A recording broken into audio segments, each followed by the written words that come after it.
Authority doesn't have to be loud, it's not a title. It's really walking into a space and going, "I know who I am. I know what I can do. I know what I want, and I give myself permission to work towards those things." Yeah, yeah, yeah, yeah. Going there.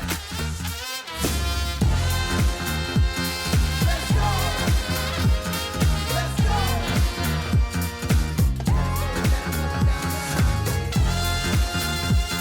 Let's go. Let's go.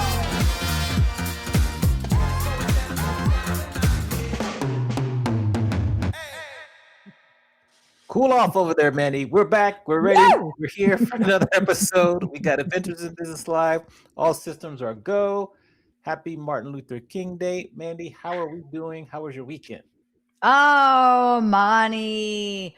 Okay, so it was Scoot's birthday last weekend, and we had a couple friends that wanted to go out to dinner. And Scoot normally just defaults to whatever the group wants to do, but this particular time, he really wanted to go. He had a very specific thing he wanted to do. He wanted to go to an old school Italian restaurant, and he wanted to dress like we were in the mob. So, so which normally I'm the one that wants to be in the costume and stuff. This is very unusual for him, but so I loved it, and but I didn't want to over encourage it because then I didn't want him to like last minute not want to do it, right? So I played it real cool, even though I was like secretly so excited. So we went to this great Italian restaurant, and I teased my hair super high, and I wore a lot of eye makeup. I wore more eye makeup on Saturday than I probably did in all of 2025. And I wore a leopard print jacket, and then Scoot wore like a gold chain. It was amazing. It was super fun. And our friends that were with us understood the assignment as well. So we went to dinner in costume. We had a great Italian meal, and it was super fun. So we did a lot of housework and stuff over the weekend and everything, but that to me was the most fun we had over the weekend. Very nice. Sounds Yeah. What good. about you? What'd you do? This weekend was another chill weekend, I want to say. I worked like was it Saturday, Monday, Tuesday, Wednesday of last week, so I kind of chilled and rested because we worked with Amplitude, so that was Oh done yeah. Wednesday night. And Yes. then after that, I was kind of preparing for school starts tomorrow, and then I'm Okay. also on a nonprofit called Camp Spinoff. So we had a planning meeting because we do this DJ camp for kids over the summer. So we had a planning meeting yesterday. So that pretty much filled up my weekend between rest, preparing. What else did I do? I think that was it. Yeah. That's fun. What is the DJ camp? I don't know if I've asked you about this So it's before. called Camp Spinoff, Okay. and it's for a week in the summer. This year it's gonna be new. It's in Vegas. We haven't had it since 2019. My Hmm. close friends here, DJ Tina T, she runs it. She's been running it for a long time now, 12 years maybe, and we're bringing it back. So we bring like 40 kids between 12 to 17 that want to learn about DJing or music production to an away camp. And we have Awesome. guest speakers, and it's like camp. And there are counselors. You stay in a cabin, all the things. Oh my Now, God, what a cool kid. Can any kid go? Like, how is this yeah, like a I'll send specific out the kid? application. There's applications you can pay. There's scholarships. Now, what we're doing on the back end is we're having an adult camp for 2 days afterwards too. That's new. What? An So adult DJ camp? yes, yes. Amani, sounds, this is in line with my creative thing, This Okay, sounds so fun. I'll send you the information. You can join. Come up to I forget where we're going to be. Somewhere a couple hours north of here in the Okay. summer. Spread the word. All right, I will. Well, we've got to talk more about this because in the back of my head, I'm thinking of like some of my friends with kids in that age range Yes. that would thrive doing something Hmm. creative and cool. Like, and you're such a good teacher. Yes. Did I meet DJ Tina? I feel like I have. No, Maybe I think you met her at IMEX last year, not I did. 2025, but Okay, yeah, 2024. She was there. Yeah, I thought I did. Well, yeah, that's super cool, Monty. yeah. I love. Yeah, Let us know how we can support you. That's I really will rad. for Yeah, sure. Yeah. So awesome. speaking of support Yeah, and creativity, who is our guest for today? Returning guest for today. we've got a two Peter right here. Yeah, well, she is a thought partner for women. She helps them lead, she helps them show up on their terms, and helps women live a fully aligned and more fulfilling life. She's a repeat guest. She's the founder of Noteworthy. She's an author. She's a recovering psychologist, and she has been a personal inspiration to me for more than 10 years. Welcome back to the show, Alessandra Wall. Yes, round of applause there. Hi, hi, hi. I'm kind of excited about all this except for summer in Vegas, which sounds Yeah. terribly hot. Yes. Everything else sounded hot, but like the good kind of hot. Like Yes, Paris yes. Hilton, so hot. Well, welcome back. I guess my question would be, what does it mean that you're a recovering psychologist? I don't know if we talked about that the first time, so explain. We talked about this like okay, the biggest difference is it's exhausting to be a psychologist. It's super rewarding, it's exhausting, but there's this framework that you move into as a psychologist about being very careful about how you handle people and deal with people, and it's the opposite of the way you need to be in this advisory space. Right? In this space, I just have to assume that people can take it, that I can dish it, that they need it, and you got to be straightforward. I have a tendency, Mandy knows this, we've talked about it, to sometimes slip into what I call Dr. Wall mode. And she's very soft and very nice and sweet. And she's great. She'll eventually get to the place you need to go.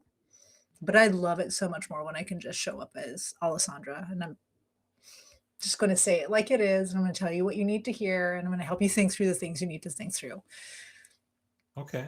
I Okay. I will say this though, Head tilt. Amani, from an advisory standpoint, as an executive woman who has been advised by Alessandra, scientifically, it is so valuable that you have that in your back pocket. And you don't have to lead with the PhD, you don't have to lead with the doctor part, but like that, that science shows up in how you advise women. And it is so, so valuable. So I guess a follow-up question to that was like, do you think people notice that? Like when you're advising them, do they notice they might not notice the switch between the 2, but do they notice like, wow, this feels better than therapy. This is coaching. This is more than anything I could have. I think they'll say this is more than coaching, Yeah. right? That is where the play. So it's not like many of my clients have therapists and they can tell the difference between this is not therapy.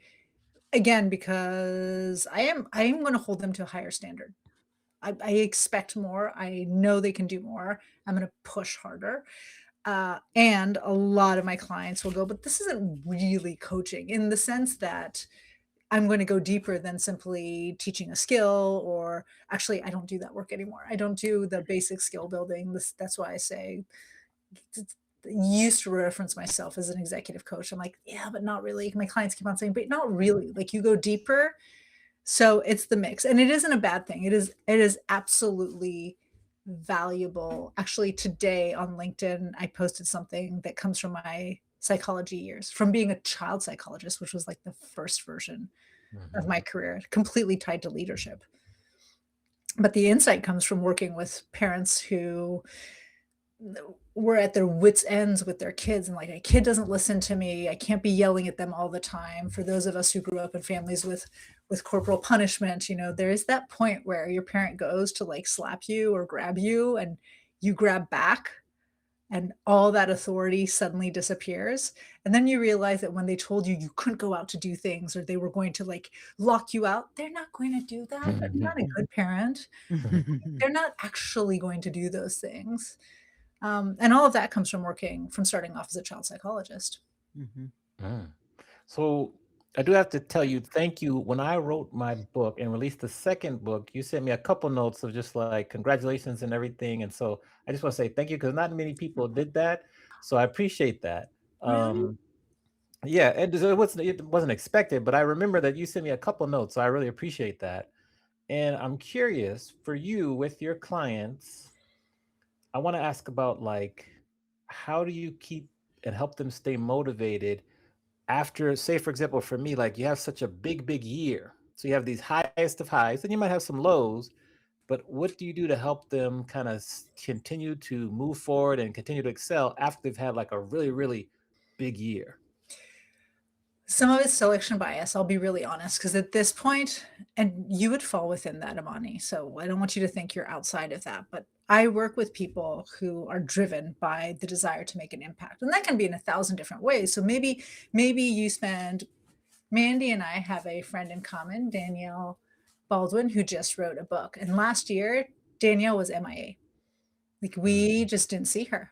yeah. She was engulfed in this book, and now it's out. And sometimes you can immerse yourself in something, and it's your pinnacle, it's your summit that you're reaching. You get to the top of the summit. It's okay to rest for a minute. Mhm. It's okay to bask in the joy of it, and then to slowly allow yourself, once your nervous system has realigned, to go, okay, but what do I want to do with this? Like if Mm, you're impact driven, every step you take adds on to another step, and it might be a step in the same direction, or you might suddenly start to pivot, or you might, I don't know, sashay instead of just take normal steps, but it's still in a movement of directions. With a lot of my clients, it's that question. It's like, what now? Like, what does this build to? Um, what what at your core? To me, this is a big question. What at your core drives you to do the things you do every single day?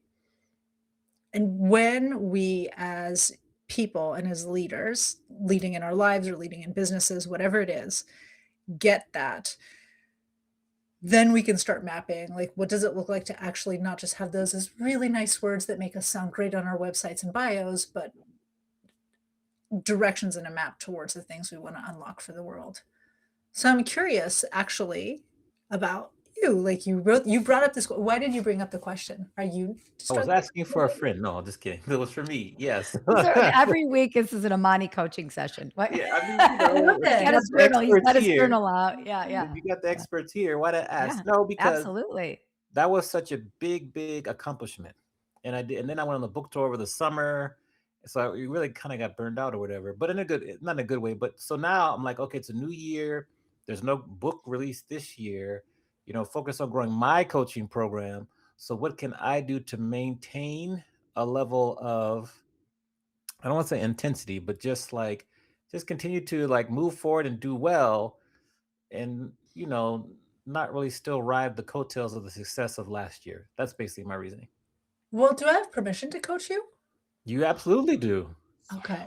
So Mandy knows my coaching is mostly just asking questions. What was the purpose of writing the book? So the purpose of writing the book is it was my thesis in grad school, and I wanted to get the story out there and further establish myself as a thought leader in the music business, music space. To what end? Now, when you say to what end, Well, I'm like, listen, I wrote a thesis, and you know what happened when I graduated? I did not give a yeah. about publishing it, which got me, by the way, second or third author on the work I did, Mm, because I wasn't interested in publishing it. I didn't care to put it out into the world. I My thesis was a stepping stone to practicing as a therapist and to making a difference at the time in the lives of children and parents and families. It's the only reason, but it had a very specific purpose.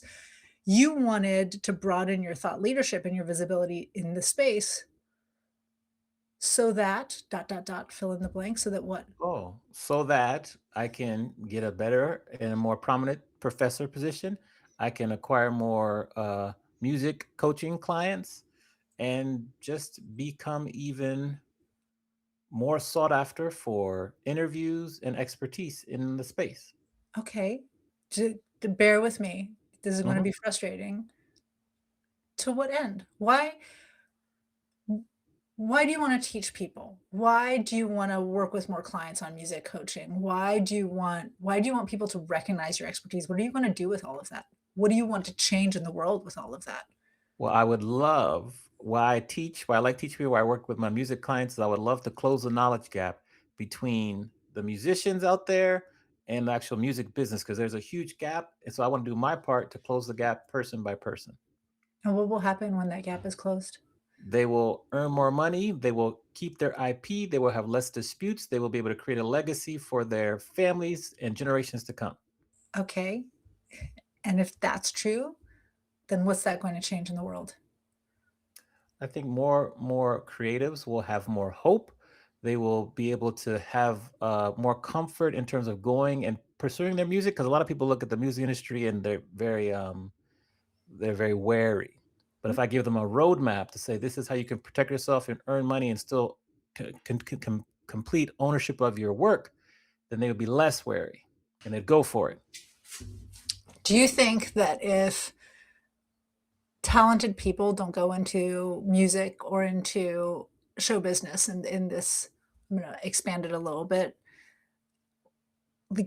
that that anybody else but them suffers from it? Yeah, I think so. I think because then their art is not shared with the world because they're too scared to go for it. Okay, so we lose some art. Why does that matter?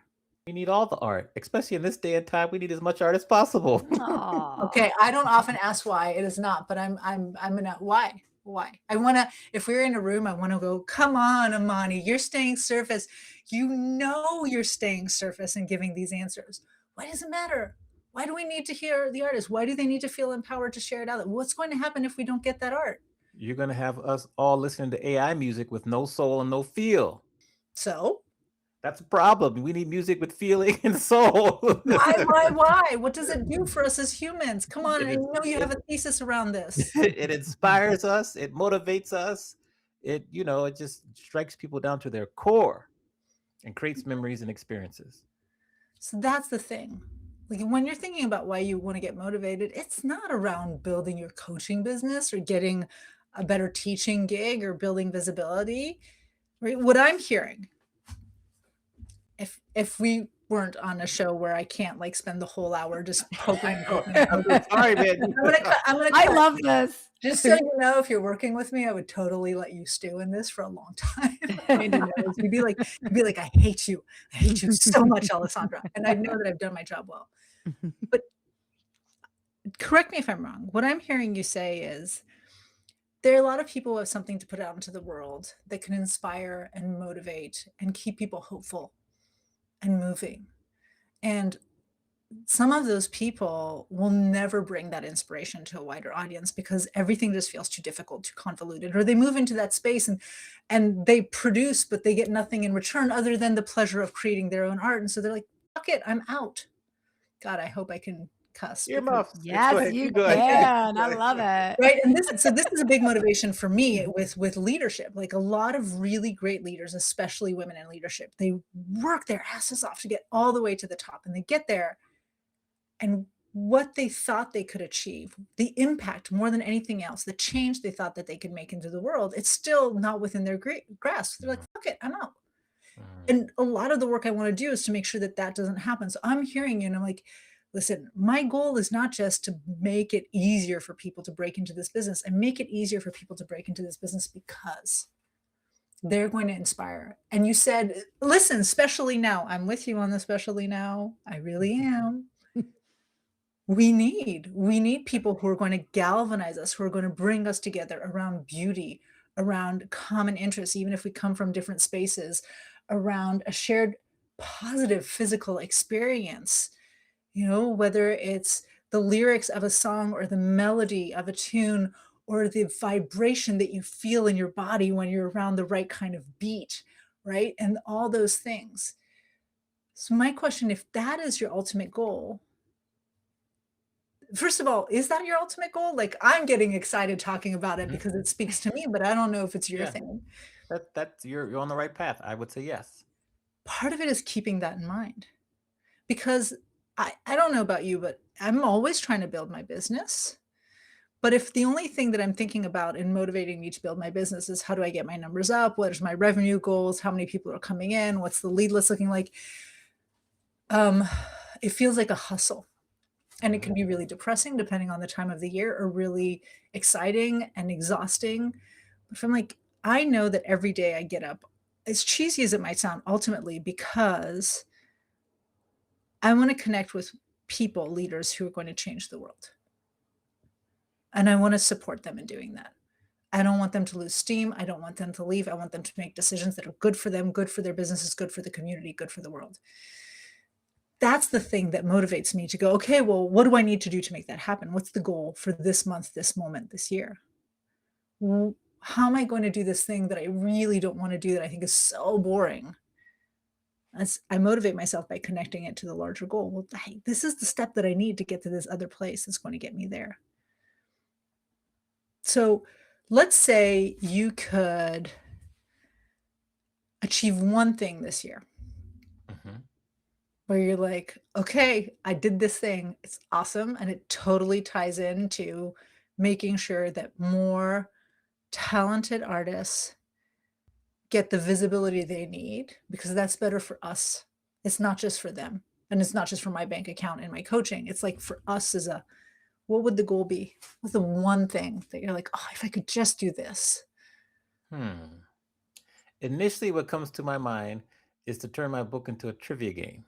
That's just kind of that's what comes to mind, just because I think that can reach even more people and just help in the long run.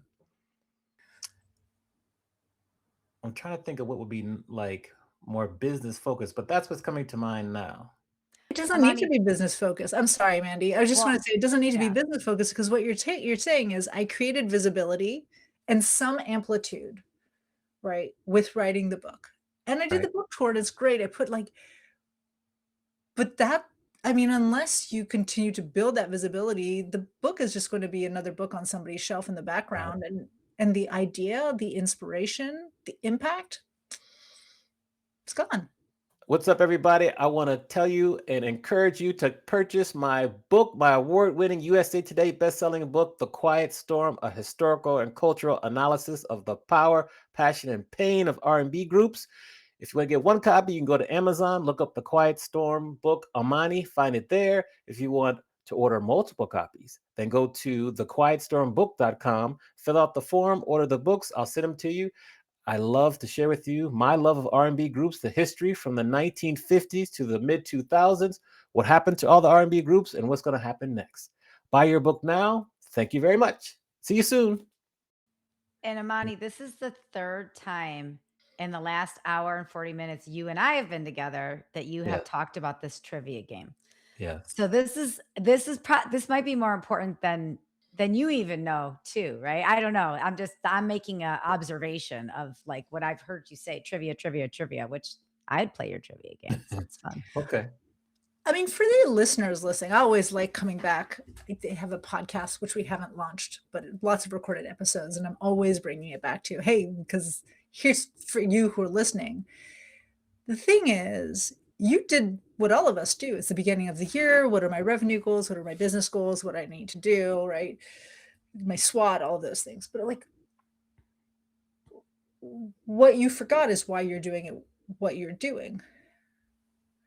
And once you remember it, you're like, oh, I need more visibility. I need more people to get this. I need more people on board. Then the goal becomes really clear for this year. It's like, oh, the book wasn't the visibility. The book was the platform upon which to start building or to articulate because it's a thesis, right? I started articulating Mhm. the big idea.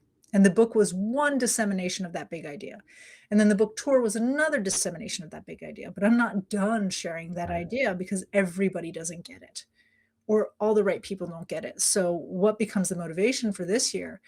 I need more people to get it. And that should be, from a business standpoint, a natural then pipeline into your business.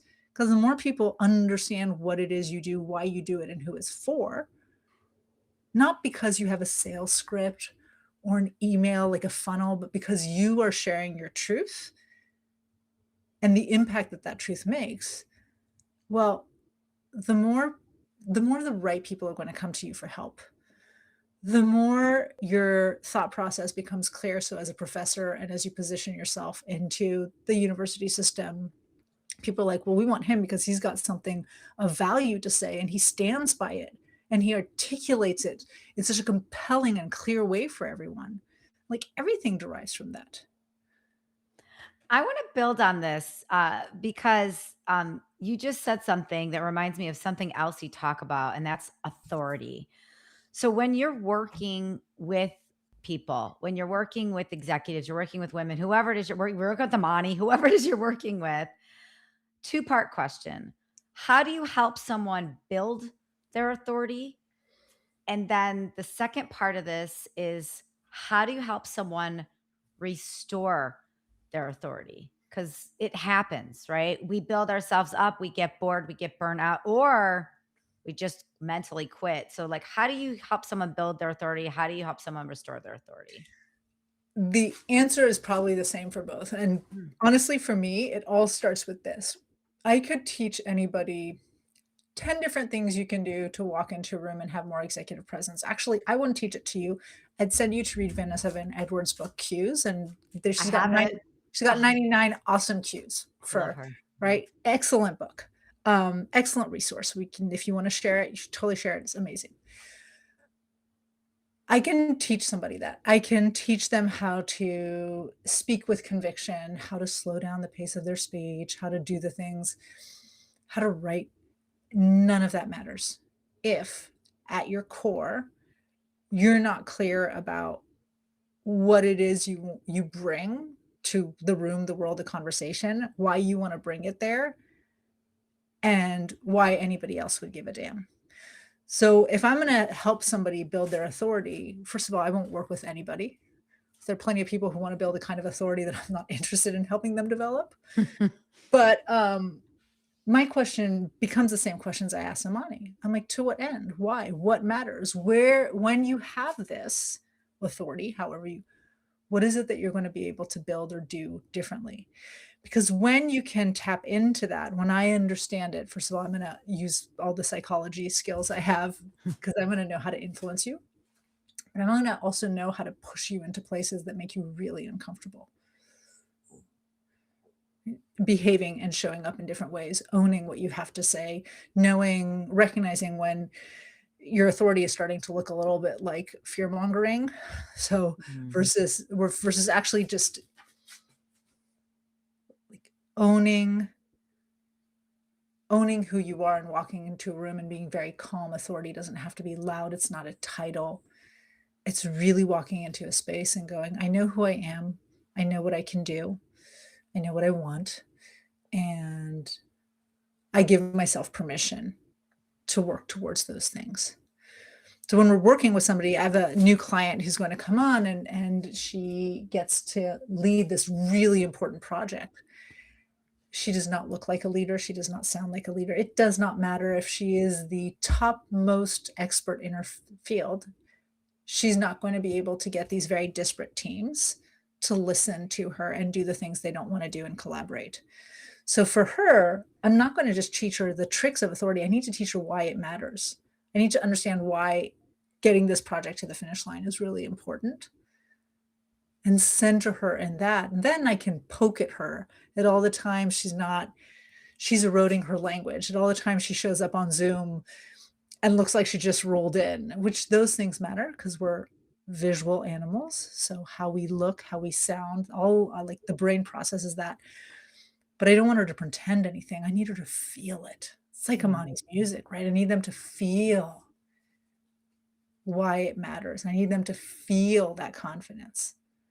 The same thing for repairing. When somebody's been at the top and for one reason or another, that authority's been eroded because they're in a new space, because they've lost confidence, because they've burnt themselves out, because they were in a toxic environment and they have a boss that just ate away at them, or a CEO who just destroyed, or clients sometimes, right? For those of us who own our own business, sometimes you have that one client who's just like, wow, wow, wow, wow, wow. It's going back and going, what do you know to be true about you? What do you know to be true about what you want to do and what you can do? And how do we use that as a starting point for everything? Conversations, the way you talk, the goals you set, the risks you accept, the discomfort you stand in. That's so Why good. why So do good. you think that people, when they're in certain situations they that are uncomfortable, they choose other methods of getting through that, whether it be pills or other vices, instead of just sitting in the discomfort, which is where the growth happens? We're biologically hardwired to avoid discomfort. I mean, that we are biologically hardwired to avoid discomfort. You, all of us, know that if you put your hand on a hot stove, you will reflexively pull it off. Why? Because you get a pain signal, which is discomfort, that tells you this is dangerous for you. Stay here long enough, you're going to destroy cells, you're going to hurt yourself. So our brains are hardwired to try to avoid things that make us uncomfortable because for millennia, discomfort was a sign of true danger. The problem is discomfort isn't a sign of danger. I don't spend very much time on Instagram. Like I don't even go on it every single day. And I went down a rabbit hole of political threads on Instagram this weekend. And two things happened. One is I like got into disaster preparedness for my family. Mm. Um, and then the other thing that happened is I could feel like anytime my phone was near me, this like pull to check the same 15 or 20 reels that were replaying 1,000 times. What would compel me to open that if I know logically I'm not going to hear anything I didn't hear? Or I can go check my news app and see if the news is coming. I don't need to check Instagram. It's the discomfort. And my brain is going, could I get a little bit more dopamine? Like just a little dopamine Mm. hit. Right? So if you're lucky, you understand that. I would say my training has really helped with that, talking about training. And I can sit there and go, that is like a drug addict, right? Like I have to sit through this. Nothing bad is going to happen. It's just discomfort. I can distract, I can whatever, I can go and do my own thing. But if you don't have that awareness, we're just biologically designed to avoid discomfort. Mm. So discomfort, by the way, but that avoidance, by the way, you talked about pills and substances and things like that, but numbing your brain with scrolling anything that's visual media is another one. Uh, I talk to a lot of my clients and I will procrastinate. So we'll work on important tasks, but not the things we need to work on. As we can feel good, but that's a form of avoidance. Mm. Um, I know that when it comes to authority, sometimes things feel really uncomfortable. And so the proverbial you will default back to previous ways of behaving that worked for you. So I had the privilege of working with Mandy last year, and we did this exercise. It was an obituary to sides of ourselves, sides of our personalities that no longer work for us. Mandy could share whatever she shared. I wrote an obituary. I wrote a farewell letter as though it were an obituary to Dr. Wall. And she is this side of me who, when I'm in a situation where I feel like the stakes are high and I really want to like bring somebody's attention, I want them to stick with me or stay with me, I'll get into this like super nice, super friendly, hey, how are you? Like, let's talk about it. This is great. Which is fine. It's a natural tendency of mine, but it's actually does not serve my goals, my clients' goals, or me in general to default to that.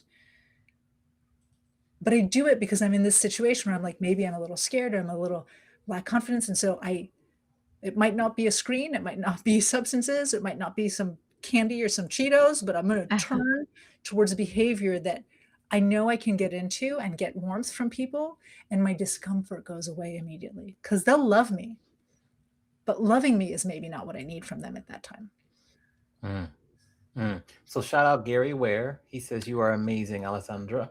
Thanks, Love teaching with Gary. you. Yes, yes. So Gary's here. Uh, hmm. What are some other activities that you like to work with in addition to the obituary, which I find fascinating? What are I maybe? love that obituary Mhm. activity. I forgot about it, so you just said it. I just was trying to pull mine up. That was Yeah. such a powerful activity. I What are mean, some? it was really powerful, actually. Yeah. Yeah, yeah. What are some other activities similar to that that you like to share with your clients to help them? I like so much of the work I do isn't formulaic anymore, right? There was a time where I would be like, here's this system and here are these steps. I have a huge library of tools. And it's not that I don't use those with my clients where I don't point them towards certain tools. I have a tool I think we've shared on here before about the art of nothing on that first episode about calming down. I remember, Amani, you reaching back out to me and saying, I've been practicing this. So there are all these tools. To me, it's about asking the questions people don't think to ask. Like, I like coming on to calls thinking about the questions I've been asked by my coach or the questions I wish I'd been asked or things that come up, and starting people out by asking them something they don't expect to make them think differently. That becomes so powerful. A lot of my more recent clients have come in and said that even starting off, the reason they chose to sign up was because in conversations, I would make them think in ways that nobody else had made them think. And as far as I'm concerned, I'm just like a kid with ADD who has lots of questions and wants to understand a lot of things. But clearly, my brain works differently, and that works for people. Yeah. If you give me a second, if I have it somewhere here, I keep a list of questions that come to mind. Oh. So for your readers, what are some questions that are coming up that I have for people? And Mandy, you might have been asked some of these, but one is like, what's it like to be you right now? Right, that's a big one. Um, we've worked on this one, keep, cut, double down. What's something you need to keep? What's something Mm, you want to cut? What's something you want to double down mm. on, which is different than keeping? Uh, what's the one conversation you're avoiding that if you had it would change everything? Mm. And those are only a few that I wrote recently, but I literally have my bullet journal from last year. I have a whole series of questions for uh, my elite executive group, which is the group I do most of these kind of questions with. And I just keep a log of things. I'm like, oh, this is this question I have. You should be thinking. Interesting. Go I ahead, have a Mandy. question about a question you asked last year. Mhm. Because I found it to be a stumper, and it's something I think about a lot, and I appreciated the ability to continue to mull on it, right? It's like one of those that you're continuing to choose. So last year you asked a question that said, "Where are you at with your agency and Mhm. how are you owning it?" So I want to ask you, how do you define agency? Because when you did this, I'm like, I know that word, but like I didn't, I it took me a while to get my head around what agency was in that context and what does that mean to me. So I guess for you, how do you define the word agency and how can people better understand the power of their own agency? Agency for me is the power to take action and through action to define your life, the quality of your life, the quality of your experience. So, one thing all of us have in common is that none of us have control over every aspect of our lives.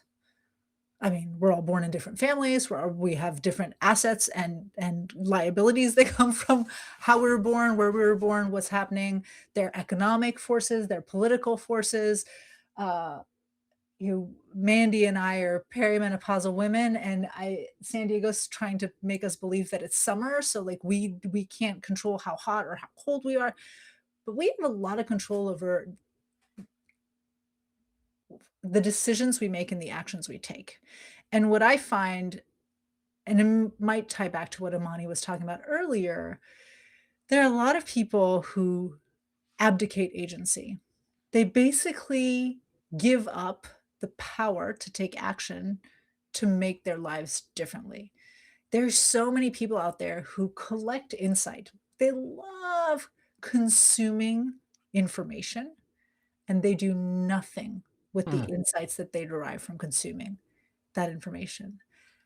I find that so wasteful, and I have no tolerance for that. Like, I now in my business actually have a few people I need to contact about that to say, I guess we can't work together." Like, I have no tolerance for people who are not gonna take action. I'm okay with people being scared. I'm okay with people halting and stopping. But I'm like, if you're working with me, and if I'm gonna work with you, it's because you wanna do something differently. You wanna have an impact. So we can be scared together, we can be uncomfortable together, it can take us time, we can screw up all we want, but you have more control over your life and over the quality of your life than you believe. It's not all the things, but if you're not taking the right actions, if you're not making the right decisions, if you're not doing something with it, you've abdicated that, and then you just become a victim or you become reactive to life. It feels like such a waste to me. It I'll stop, but it makes me very mad and sad at the same time when I see people who do that. Well, Yeah. don't stop just yet. Why do you think people just don't take action? It's uncomfortable and scary, Mm. and in a couple of ways. Sometimes you realize that the action you need to take is going to require you to show up very differently or going to require you to go through pain or discomfort. That's one reason. A lot of the people I see who don't take action because they don't know the perfect move to make. So they get caught in this like, well, I could do this or I could do this, I could, and then you stay in the smush in the middle piece, but even that is more comfortable, right?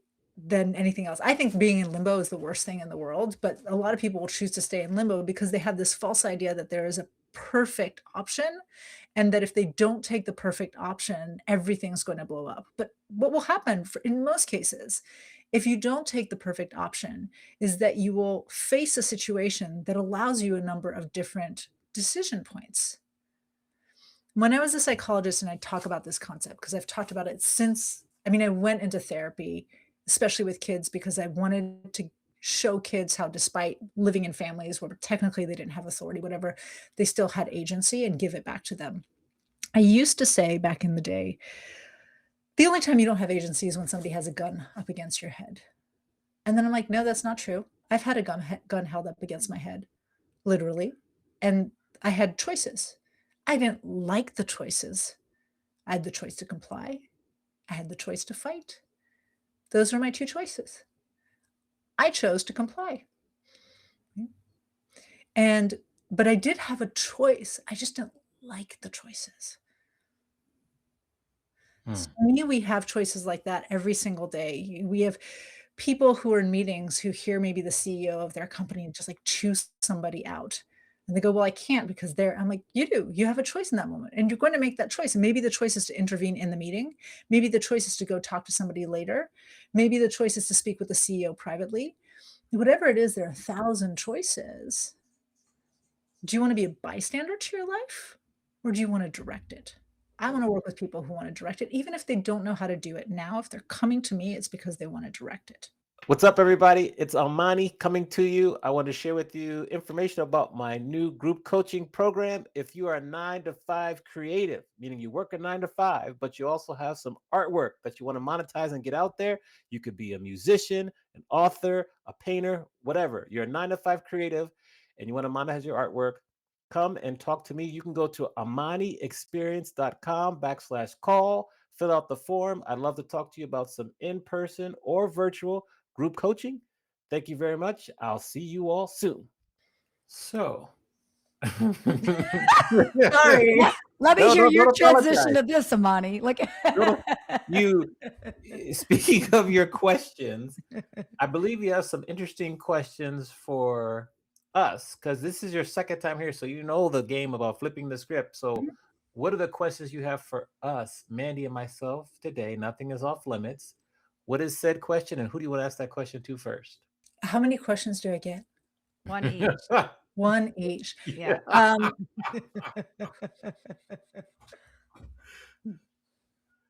Okay, I'll start with Mandi. I'm going to keep your. I don't know who I want to give this one to first. Okay, I'm throwing this to Amani.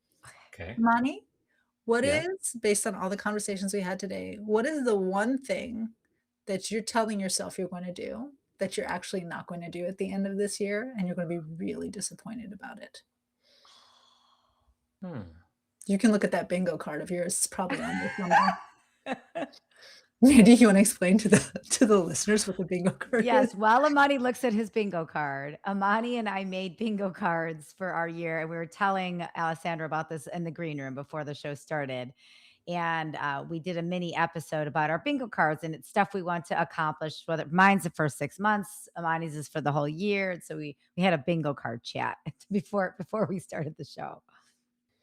Amani, did that give you enough time to think about yours? I mean, I'm pretty answer? committed to like all of these. Oh, we're always committed. I'm super committed to all the goals I just spent the last 2 months setting up and the vision I've set up. Super committed to it. And I can tell you year after year, if I look at what I told myself I'd do at the beginning of the year, there's always one or two things. Sometimes they carry from one year to another. And they're not things like get healthy and go to the gym 3 times a week. I mean, they're big things that I know really matter. And yet year after year, somehow I let other things get in the way.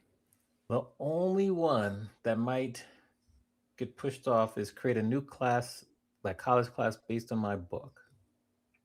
Because that one's far down the line. That's probably a stretch because I need to be properly inspired with a new location to really do that. So that's maybe one.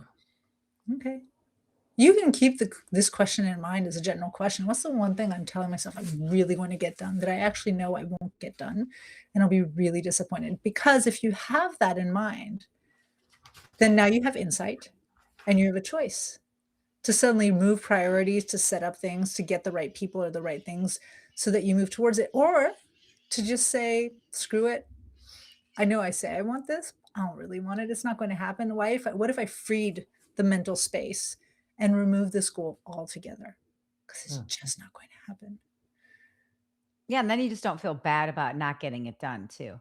Yeah. I think that's the thing, right? Because you put all these things on yourself and then you're just shaming yourself for not getting it all done. It's just like this feedback loop of like, you put all these things out, then you're mad at yourself, then you don't do it. It's like, well, just don't put so much on yourself. Yeah, it's just back and forth, right?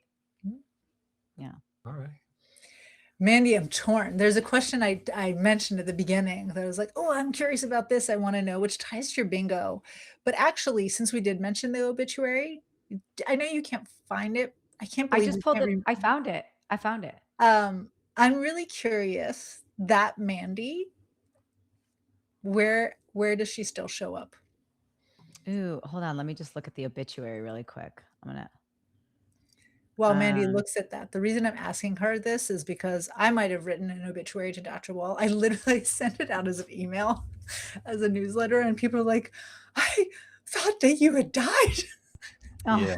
Don't do that. Don't scare the Oh. people. Just from the title, and I'm like, "You would not find out through an email that I died." I mean, Yeah. not if we were that close. Somebody would call Yeah. you. Um, but I know, like, I know Yeah. that version of me still shows up. Just by writing it and having it in mind, I can spot her, and I can let go of her much more rapidly to be the person I actually am, not to lean on the person I used to be who doesn't always serve me. Yeah. I found it. Okay. I just scanned through it really quick. And I'm fine with sharing the obituary in the show notes. Like if you want to see my obituary, I will share it. It's a weird one. You may not understand it, but it makes sense to me, but I'm happy to share it. I think where the my obituary shows up. So I wrote an obituary like I was saying goodbye to old Mandy, right? And I was welcoming in new Mandy, but new Mandy were actually my surviving three children. And each child was like, child one was Clara, the creator. Child two was joyous Jill, and child three was humorous Hildy. So I was saying goodbye to this seriously smart Mandy. And I think where seriously smart Mandy still shows up is like if I'm in a new situation, like a new anything, new networking event, a new group of people. For so many years, I wanted people first to think I was smart. But my core is actually I'm silly and funny and shiny.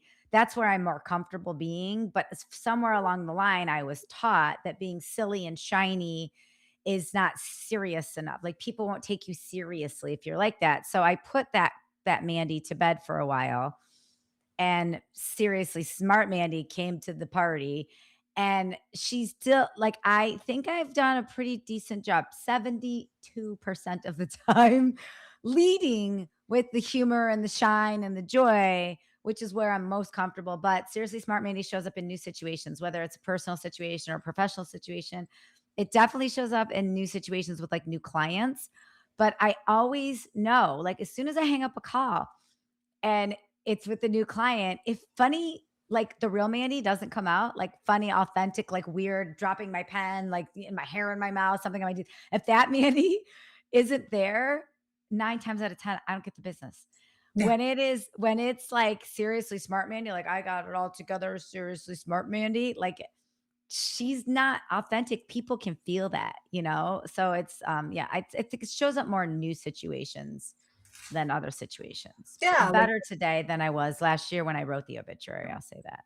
Yeah. yeah, but like Dr. Wall, right? She shows up in new or Yeah. proving ourselves. I've got this degree. I've got this, da, da, da, da, da. And then also I'm really, and it's good, right? To be able to recognize that and to also have the recognition. I like the word shiny for you, Oh, Amani. I good. don't know. I don't know if you like when you use that. I'm like, for me, that resonates so much with who you are and with this idea of shiny and creative and joyful because you think of things differently. Anybody who's read your first book, when they look at the way you position the ideas of outreach, the thinking is so creative and fun. It makes aspects of doing business so much easier because we're not posturing. We can be kooky or inventive or, send a choose your own adventure email or whatever it is, like all of those pieces, and to me, that is a massive differentiator for you. Thank Hmm. you. I agree. I like the obituary was a good exercise though. So, Yeah. Amani, you should do with your students as well, maybe not. I don't know. Well, Well, you'll think you'll about it. It's not a do bad your class exercise, the but way you wanna do honestly, your money, class. it came to me, like, on the spot. I don't the level of work I'm doing now really as a thought partner is so much about having a conversation with leaders and giving them, like, the proverbial, sounding board, but beyond that, listening at a different level. So I have all these theories, I have these models in my head, but I don't come into a call going, "Okay, we're gonna do this, and they're here," so I'm listening and really going, "Okay, there's this thing that's coming up, and I need to get why," like, if you and I had been, I would be like, "Why?" One of the questions I would have asked without a why, but would have been, "Why are you pushing me away and staying at surface levels when you know this matters more for you?" We don't need to get on this in a public call, but it's a really good question to ask you, like, you've got a heart connection to what you do, but you stayed at that surface level for so long. What is that about? Would be in a real coaching call, something that you and I would push for because I know that it's important because I got frustrated. Not mad at you, just frustrated. I'm like, why won't you give me the answer I'm looking for? Only you have it. I don't Who are have you it. talking to, Mandy? Is it talking to me? You Amani, Amani, at the she's mad at beginning of this you. call. I was like, "Why are you making me work so hard to tell me what you love and the difference you wanna make into the world and why it matters?" I'm like, "I should not have to," right? Mhm. So you asked "Oh, what other tools, what other," I'm like, back in the day, I could have given you a list of 50. Mandy knows I have a resource library with a ton of them. That's the work we do is way more interesting now. Well, I wanna build on that because what I you are an instinctual person, and what you're talking about right now is coaching on instinct, right? Yep. And I think so many people in business and in life, we don't rely enough on our gut, on our instincts, which impacts our decision making. So can you just expand a little bit on that? Like what you're seeing out there in the world right now with all these people you're interacting with regarding instincts and decision making and how we can hone that a little better instead of just quieting it down. I love AI, but I think one of the ways you can hone it is to not ask AI to solve so many problems for you. Instinct, okay, some people are just naturally instinct driven, like some people are natural athletes. If you put a basketball in my hand, oh, it's not pretty. Like my hand coordination instinct, my son was making fun. I was so happy I jumped and I was able to touch the ceiling yesterday, and I haven't been able to do this in a while, but he mocked the way I was jumping. And I was like, "Dude, I don't care. Freaking touch the ceiling," and it was not a running jump. So I might not have those instincts in that space. But when it comes to listening to or hearing people, I have a clarity. My brain works in a way that allows me to listen at a different level. But that instinct was honed from practice, from taking risks, from asking stupid questions, from being in the room. I've done a ton of reading. I can't reference anything I've read or learned. Incapable of doing it. It's just not the way my brain works.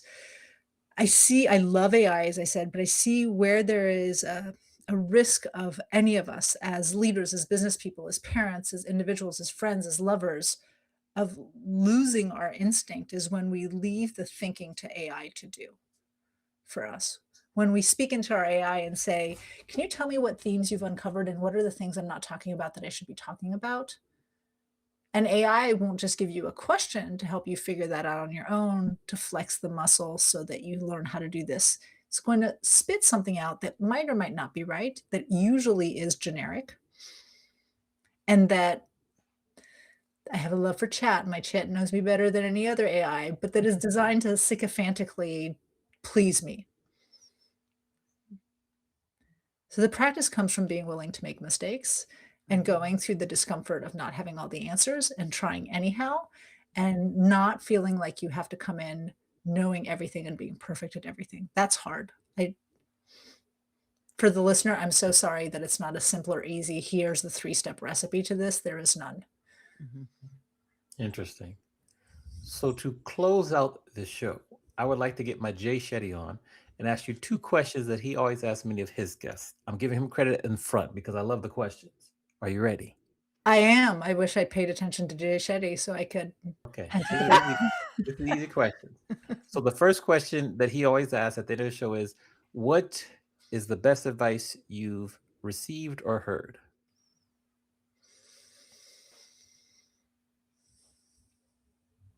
It's really hard. Um, because they're all generic. All the ones I can think of are super generic. Beyond the best advice that I've seen or heard, it's going to sound silly, but probably to create some structure in my day. Hmm. So I start my day the same way every day. Not that I meant to on purpose, but I make my bed and it's stupid, but it makes me feel so good to start the day.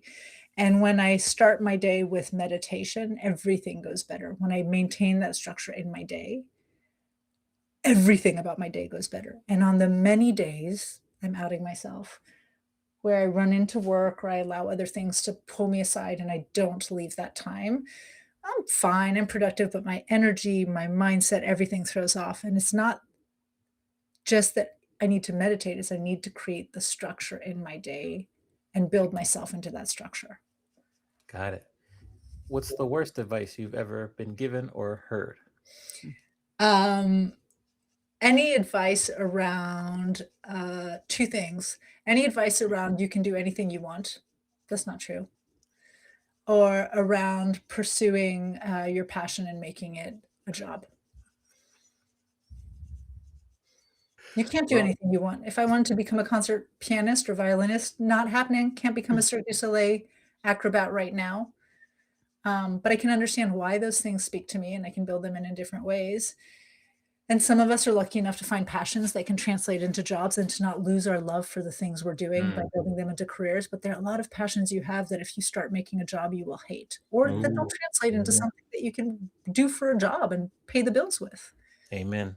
Amen. With Mhm. that, we want to share. Well, Mandy, how do we just what you come back for the second time, so you know the routine.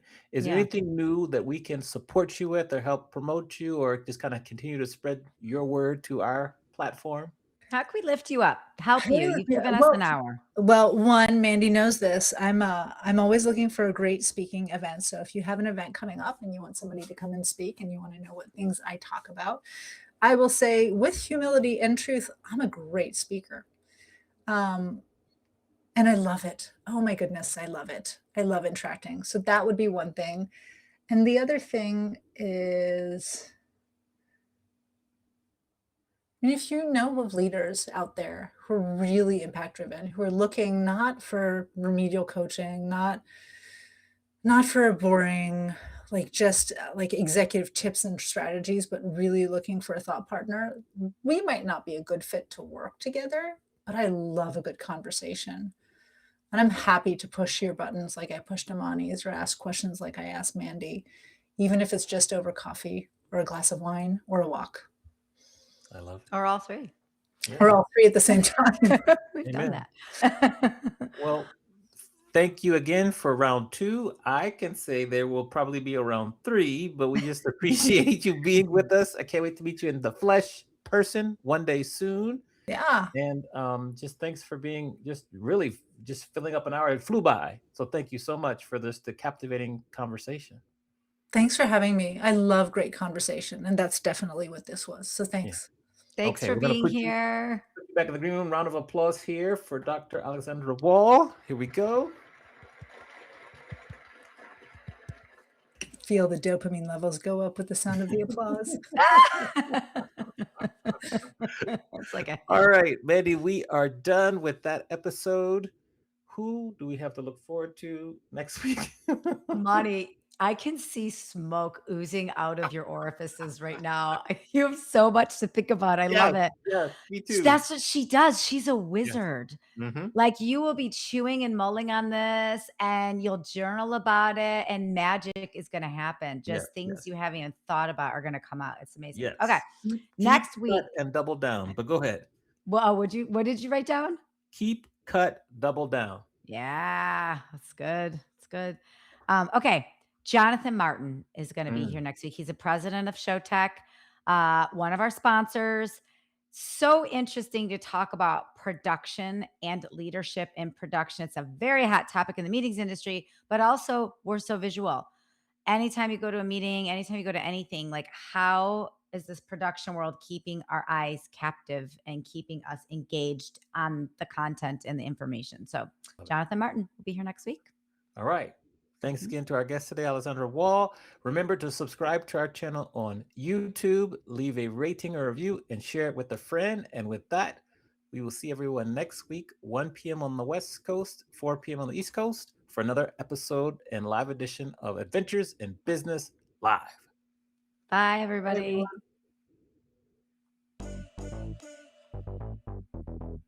Thank you for tuning in to Adventures in Business. Don't forget to rate and review our podcast on the platform that you're currently listening it on. And don't forget to share it with your friends and anybody that might be as much of the business nerds as Amani and I are. See you next time for another captivating interview.